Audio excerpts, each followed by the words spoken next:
welcome to Two's country and a part of the UK on a rainy day that is very famous for its history, its curiosities and its mystery. And the first mystery is why I'm not going to tell you where we are now.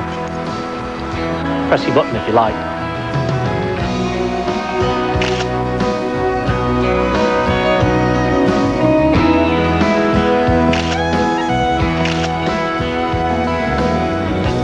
Well, all right, it's Stonehenge, of course, and this has to be one of the privileges of the series because, to be perfectly frank, you just don't get to be in here anymore. The reason being that people had actually damaged the site. Can you believe that? They'd even put graffiti on the stones.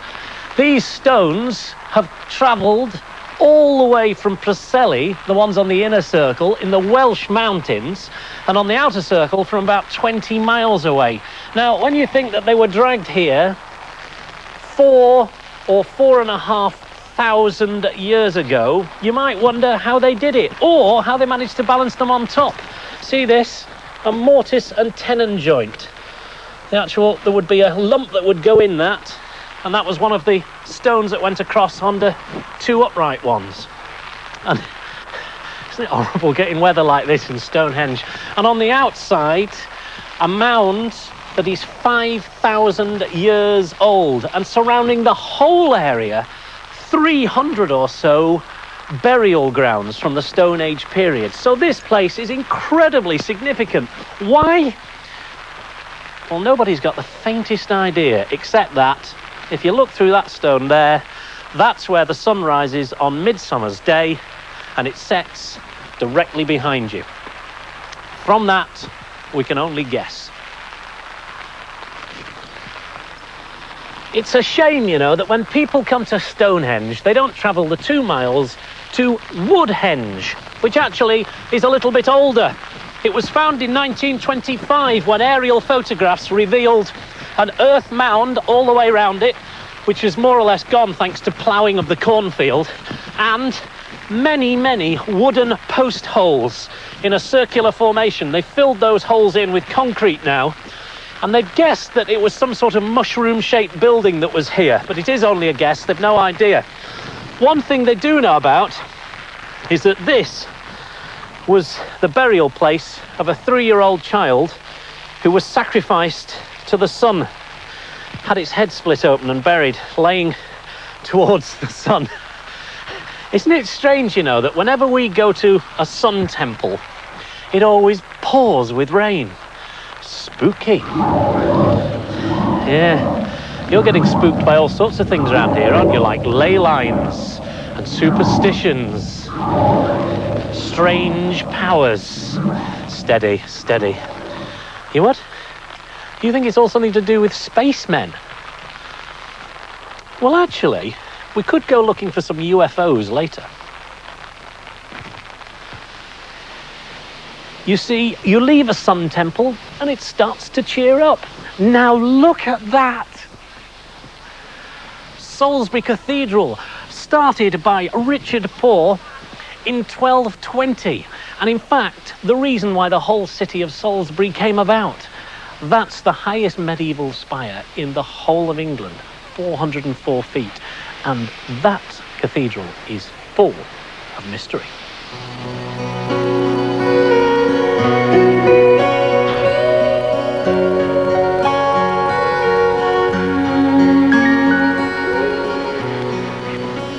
What, you think you've found some sort of space connection, do you?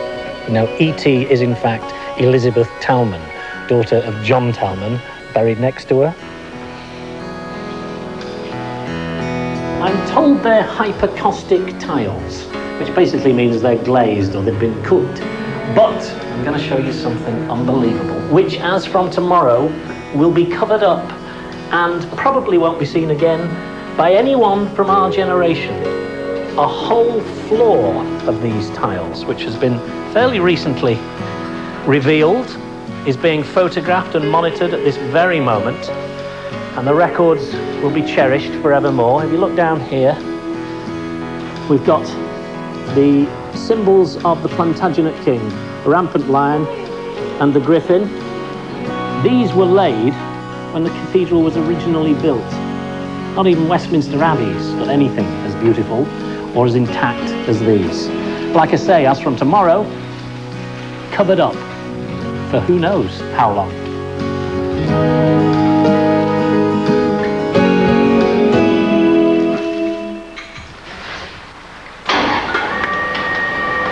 You've got me going up in the air again, haven't you?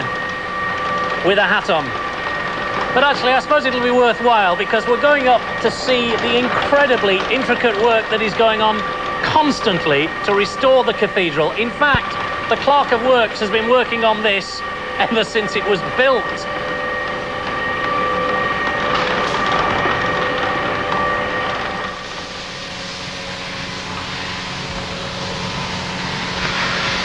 Yes. Well, upward we go then.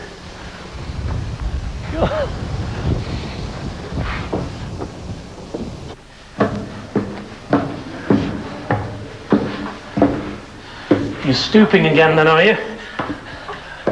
Back up. Ah, now, a bell tower. And the only medieval bell that's left in the cathedral came over from the original bell tower. Look at that.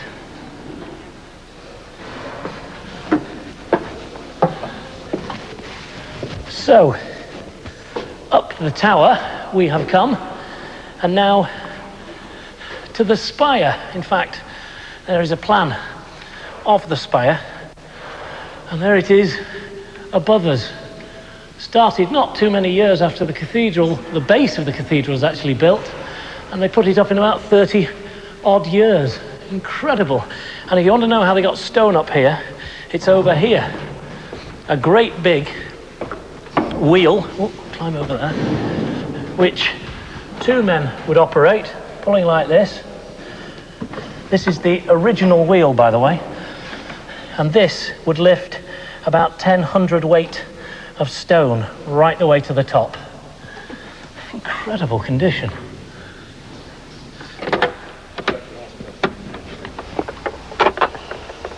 Oh. Yes, well, oh. Well, out there is all of the mystery and magic and suspense that we're going to be looking at all over Wiltshire. It's not a bad view. No, don't do that. Don't look down like that. You make me go all funny. In fact, if you're going to do anything, look up, because here's some mystery for you. If you see a large white bird encircling the spire, it means that the bishop is about to die. Did you see anything? No, we're all right. We're all right. I think,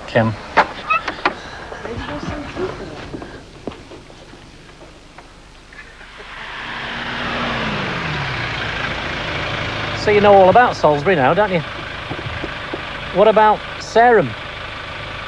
Ah, Sarum's the old word for Salisbury. And this is the old Salisbury. 5,000 years of history here, mate.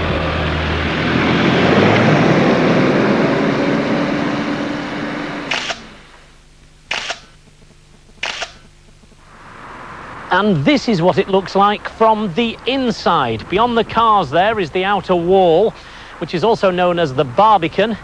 And then there's a huge moat down there with ever such steep sides up to here. And inside, the inner sanctum, where life took place.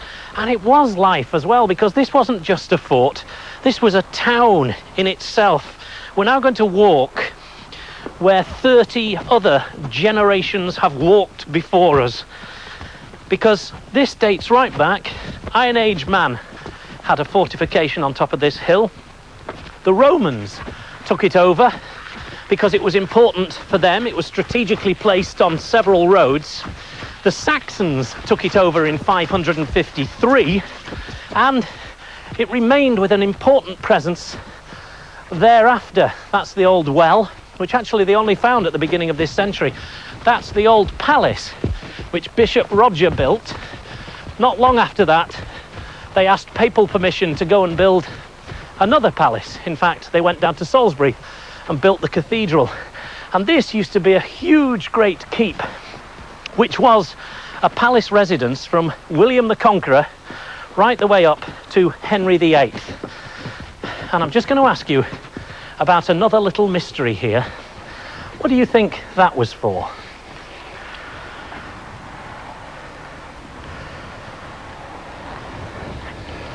A prison? No. It was a cess tank.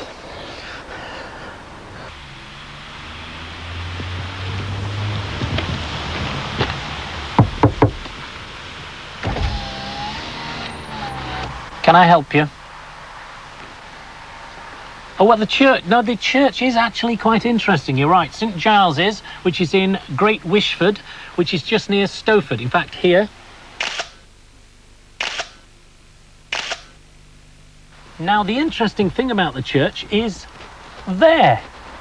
Bread prices posted on the wall, in fact, engraved in the wall since 1800. Now, the interesting thing is the price itself, which has gone down. If you look at 1800, it was 3 shillings and 4pence per gallon, and then go right the way up to 1920, 2 shillings and 8 pence per gallon. That was after the Great War. Down to 1946, when it was rationed, 2 shillings and 1 pence, right the way up through decimal currency, up to 1984. Bread, £1 and 80 pence per gallon. Gallon? What does it mean? Well, that's how they measure bread. Didn't you know that? In gallons. Well, they do.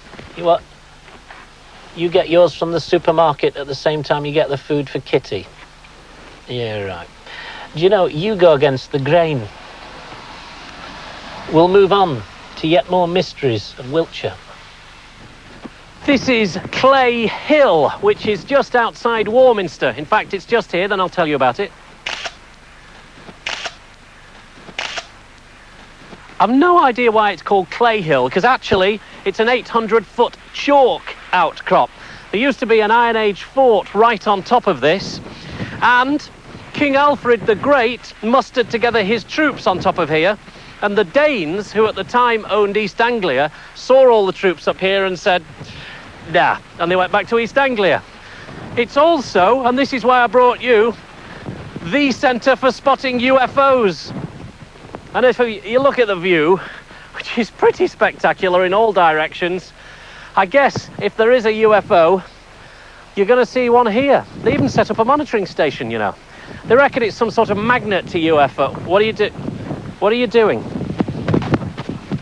You can't sit down and stay here because we've got to get back to the hotel. You can't stay the night here? What? Well, I suppose if you're going to see UFOs, then you will see them during the night. But are you sure? Well, right. Okay. Okay. Goodbye.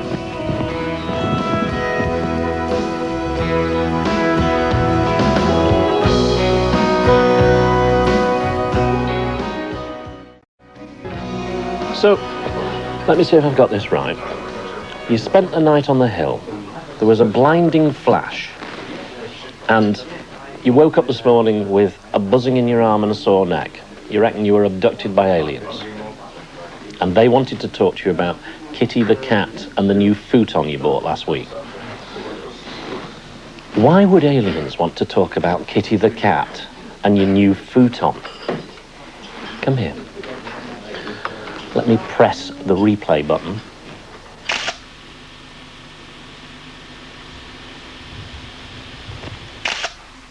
Yes, Close Encounters of the Kipping kind, I think. Now look, I will show you a real mystery right in this hotel.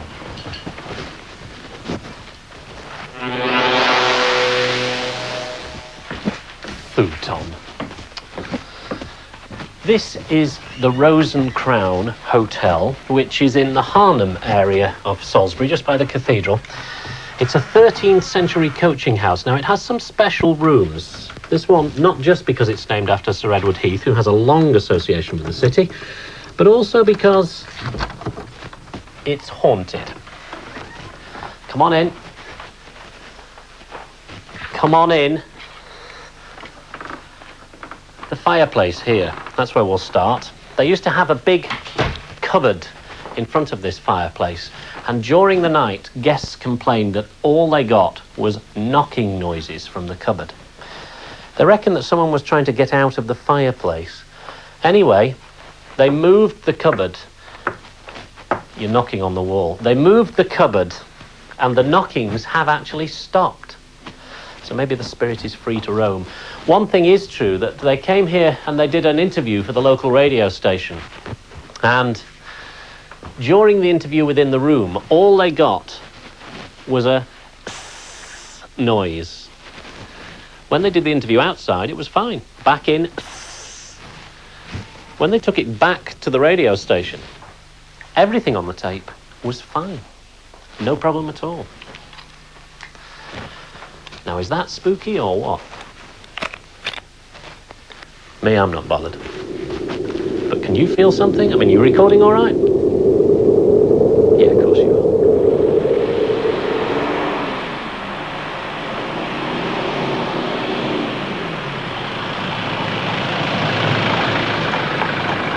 are. Laycock Village.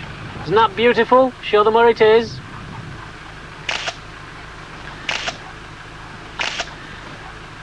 And have you noticed? No lampposts, no television aerials, sad for us, and sad for someone who's got a dog. But anyway, me, I'm off to the Abbey.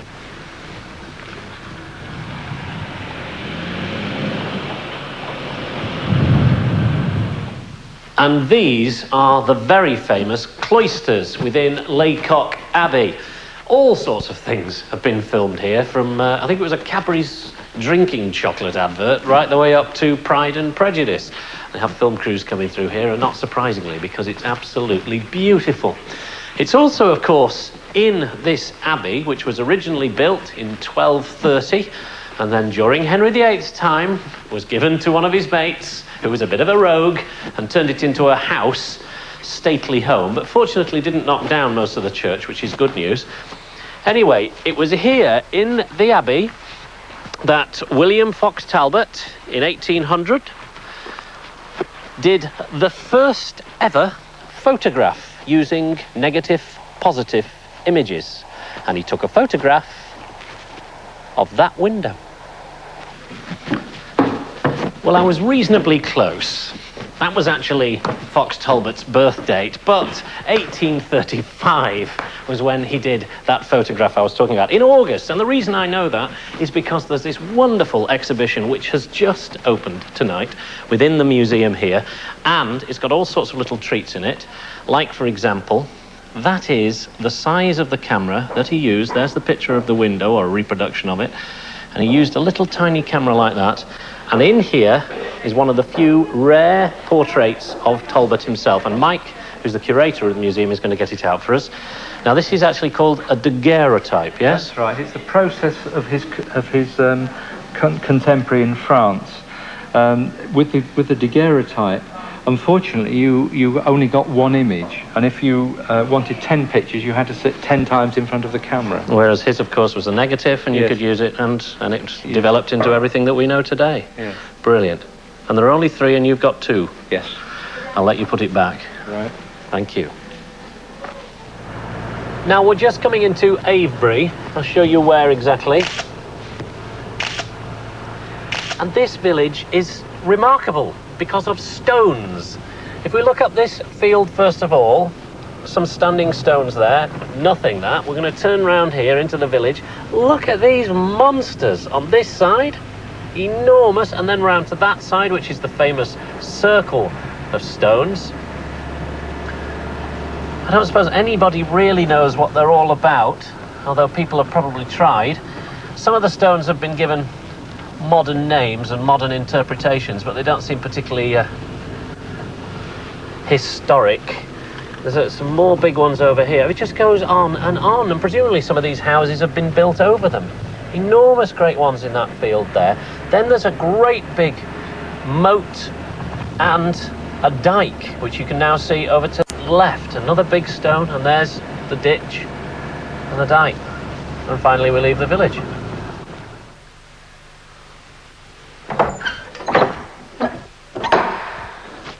You found it then. This is St. Peter's in Broad Hinton, and there's a lovely story in this church which involves this man, Sir Thomas Wroughton. Now, he came back from hunting to find his wife reading the Bible, and she'd made no tea. So he grabbed the Bible, threw it in a fire, and she got it out of the fire, burning her hands.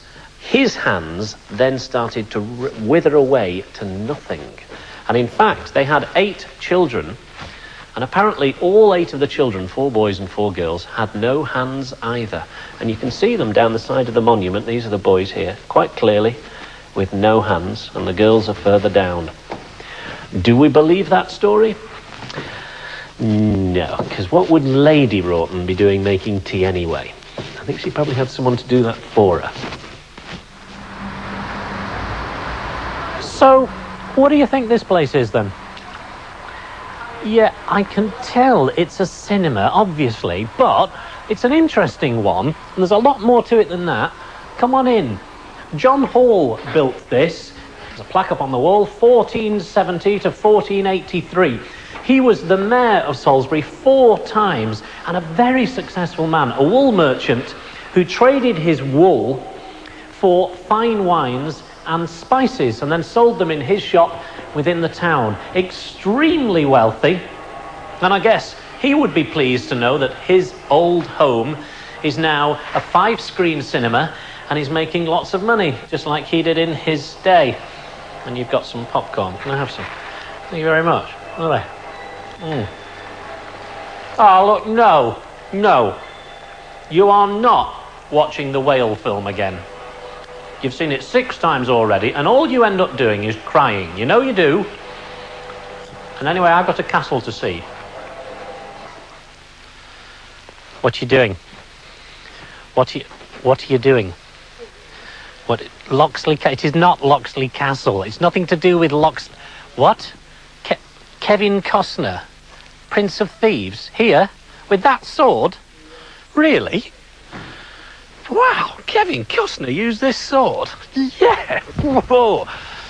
Actually, it isn't Loxley at all. It's Wardour Castle. And there is a good story around it because of Lady Blanche Arundel, who was based here. And during the Civil War, her husband was away in Oxford with King Charles. And the Roundheads came. 1,300 of them. Now, she was only here with a staff of about 20, but she held them off for 6 days. And then they said to her, "Oh, all right, lady, if you come out, we'll let you off." And when she came out, they arrested her. Those Roundheads were naughty boys, and they took her off to Shaftesbury. But this is it. Eventually, her son got revenge, though, because he came back and took the garrison of parliamentarians who were here.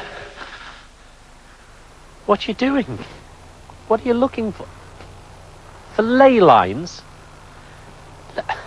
They don't draw ley lines on the floor. The lines that you feel, it's a power that runs through the ground. And here, more than anywhere else. You see over there? That's Stonehenge there. And there's a ley line that's in a triangular shape from Stonehenge, which is incredibly powerful, so they say.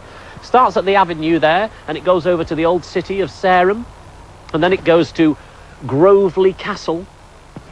And these ancient burial mounds are along those lines. Prehistoric man buried here in a great long line of them. There are old warriors beneath our feet, waiting for the sign, waiting for someone to go, "Wake up!" Hello? Look, there's no point in hiding. There's nothing to be frightened of. Standing there, all frozen like. Anyway, this is the last tumulus in the line out from Stonehenge, and this one has special powers. Is that why you're all scared, stiff? Next time you join us, we're going to be in Cornwall. Tin mines, the beauty of Cornwall, and of course the unspoilt history of Cornwall, the Cornish language, Cornish pasties. You'd like those? Or clotted cream? I tell you what about if I drive? No? Oh, please yourself. I'll see you next time. Stay there then.